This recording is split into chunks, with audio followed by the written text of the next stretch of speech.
Hello, friends, and welcome back to r/ProRevenge.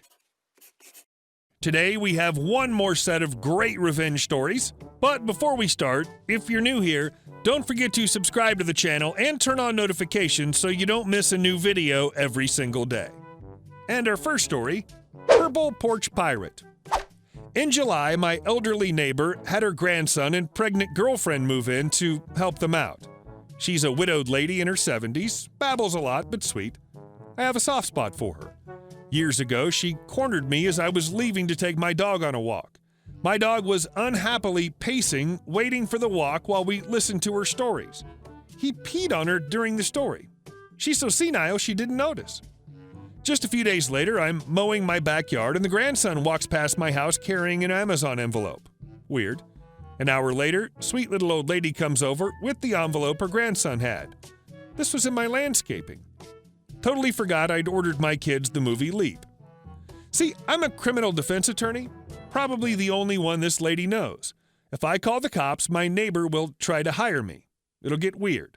She's so sweet, I'll be a witness, he's on probation, so he'll sit in jail for a while. This'll totally make me look like a snitch to my own clients in that same jail who are thieves, addicts, and burglars. It's bad personally and professionally, and it's not the biggest deal. So I filled up an Amazon box with purple rain powder that was ordered to my office, a dry dye that gets darker and spreads when it comes into contact with your sweat. It lasts a week on your skin. Think leaking pen times 50. Why? I want to shame him. And it won't come back on me. He's not going to call the cops for stealing my crap. He's not going to tell his grandma he stole it from me. And if it makes a mess in her house, it's still cheaper for her than hiring a lawyer and paying her grandson's court costs and fines. Yep, package was gone in 20 minutes. I walked past the home, screams of anger at the pregnant girlfriend. This crap won't come off. It's all over my grandma's house. Priceless. The following day, I give him the head nod as he smokes a cigarette in a hoodie in July. He runs inside. Then I taught my kids to yell, Smurf, when we walk past. And our next story. Block my promotion, you silly, silly man. This was a few years ago. I got a job in a cinema. I was 4 or 5 years older than most of my coworkers, whom it was most of their first jobs. Having had a couple of jobs previous and a few years of maturity under my belt, I quickly became a very valued employee. So much so, I was given a promotion to supervisor within 6 months. The general manager loved me. I was a Swiss Army knife. I would take care of projection duties when the projection manager was at our other sites. I dealt with the busy periods very calmly and was able to diffuse potential situations from getting worse. I was very good at my job. I'd be in charge of the building whenever whatever manager was there had to step out. We had 1 GM and 4 floor managers, and they all liked me because I made their jobs a lot easier. When I was working, they didn't have to work as hard, and when it wasn't busy, they didn't have to work at all. 2 more years go by, and one of the floor managers says she's leaving in 3 months. Without having to say it, I know I'm going to get her position. They always hire internally, and I'm head and shoulders above my coworkers. This is where it gets interesting. Let's call this manager Blobby. So Blobby does a stock take every Thursday. I always work Thursday mornings in projection, so for the last couple of years, I had a standing arrangement to drink with my pals on Thursday night. I effing love my Thursday drinks. I worked most weekends, so this was my Saturday night. One Thursday, I'm doing my projection checks, and the GM says that Blobby is sick. Would I be able to do the stock take? F it, I'll do it. A 9 a.m. to 11:30 p.m., we have to count the stock at retail after we close, hence the late finish.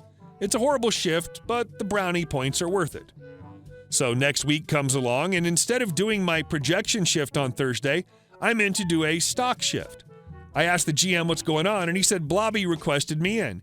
Even though me and the GM get on really well, he's going to side with his manager over his supervisor. I explain I go out Thursday nights, and Blob says, listen, dude, I'm actually doing you a favor. When the manager job comes up and you know how to do the stock take in orders, it'll look fantastic. You'll 100% get the job. I grit my teeth and go along with it. I mean, it makes sense to learn another avenue of the job. So Thursday nights come around and Blobby sits at his desk with his feet up while I basically do his job. It's not a difficult task, and after a month, it's a piece of cake. Let me paint a picture of Blobby. He's short, fat and balding, ear-pierced. Thinks he's cool, but he really isn't. Think David Brent from The Office? Keep him on your side and work is a lot easier because he can be quite petty. But what he did next was far from petty. 3 months go by and we've got 1 week left before our manager leaves. They start the interview process, but for some reason the owners decide to sit in and do the interviews. Really strange. So the interview starts and I'm hit with, how do you expect to be our manager if your timekeeping is so poor? They have a list of times I clocked in late. 5 minutes here, 7 minutes there. The thing is, timekeeping wasn't an issue. You come in late, the odd time, and they needed you to stay back, most would. Take a penny, leave a penny scenario. But these guys go to town on me. They have surveillance footage of me taking in a delivery, which isn't part of my job, without wearing a high-vis jacket. Your complete lack of concern for safety regulations is appalling. Emails from a few irate customers over the years that complained about me. I've done the right thing in all those circumstances, but taken out of context, looks like I was in the wrong. I've given up fighting my corner. I know I'm not getting this promotion. My coworker got it. If it wasn't me, I was happy it was her. She was very good at her job and would no doubt make a fine manager. So after giving so much for the company over 3 years, I found myself doing things half-assed. Why go the extra mile when it wasn't appreciated? So I'm still on stock duty on a Thursday night while Blobby's down dealing with the customer. I'm in the office inputting the stock figures. I accidentally closed the program. I open Blobby's folder where the program is, and I see a file saying discrepancies. I don't know why I clicked it, but I did. I see my name, Mumblybum's folder. Of course, I'm going to click in and see what's going down in Funkytown. I'm effing shocked. There are about 5 subfolders in my folder. Lates, dangerous delivery, potential stealing, associates, and hungover. We've already talked about the lates and the dangerous delivery. The stealing one is me leaning over a closed till, but it looks like I'm trying to hide something, which I wasn't. Utter nonsense. Associates is pictures of me standing with my coworkers chatting when it wasn't busy, and hungover was screenshots from my Facebook when I was out the night before and then into work the next day. It was clear as day this C handed this information to the owners. Finishing up that night was so effing tough, I wanted to rip that earring out and pop his baldy head like a pimple. But I played it cool and finished my shift. Monday comes around and I asked to talk to the GM. I explained what I found, and it's really dangerous because it's an invasion of privacy. CCTV should only be used to review footage when something goes wrong, not used to stalk me. The GM says he only found out after the interviews were over. The reason he didn't do them is because he was also leaving. He was a good man and didn't bullcrap around.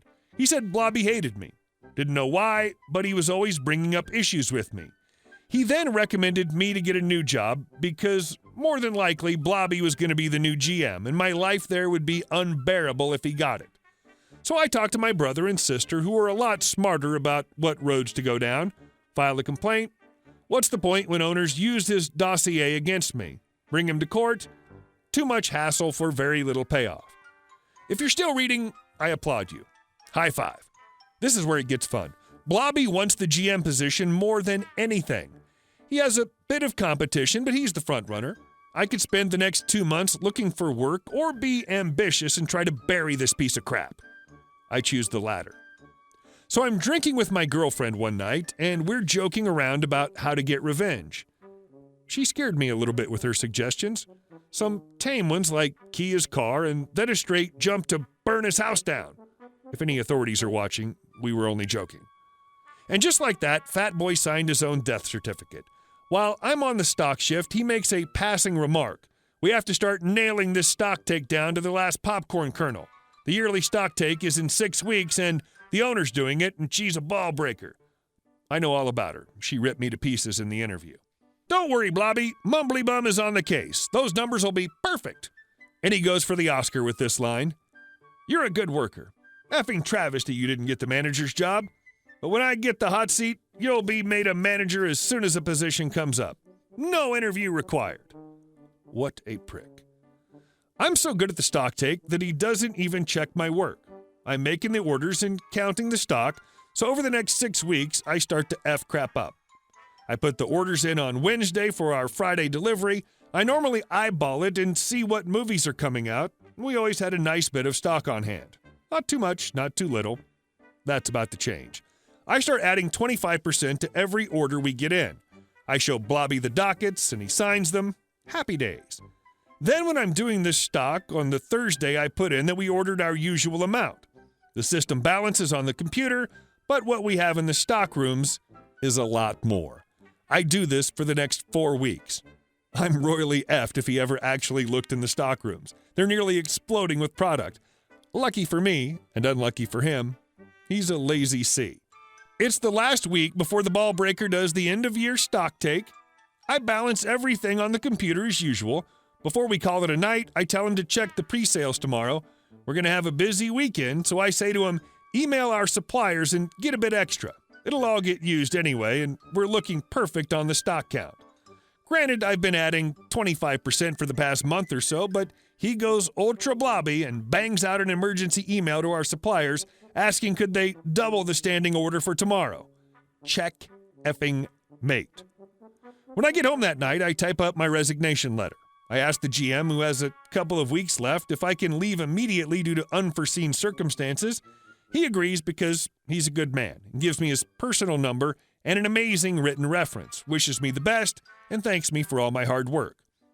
Like Andy Dufresne, I've crawled through a sea of crap and came out clean on the other side. I confide in one of the regular workers what I've done over a couple of pints. He said the next day when the delivery came, they couldn't fit it in all the 4 different stock rooms. Rule of thumb would be about 3 weeks stock on hand. We must have had about 8. Now I know you're going to say I'm really hurting the owners. I'm not. All the stock will be used, except maybe a few bags of popcorn that'll expire. Everything else will get sold for exorbitant profits. Word through the grapevine was that the yearly stock take went into the wee hours of the morning. 3 a.m. to be precise. Blobby was boxed in. The stock was a cluster F, tens of thousands of euro off. He could take the blame himself and look incompetent or say, I did it, to which he looks worse considering he was behind the dossier to slander me. I don't know what he did. All I know is he didn't get the GM position and within 6 months was working selling furniture. I never spoke to him about it, but one would hope he knows it was me who effed him. Hey guys, thank you all for watching the video to the end, and I'll see you in the next one.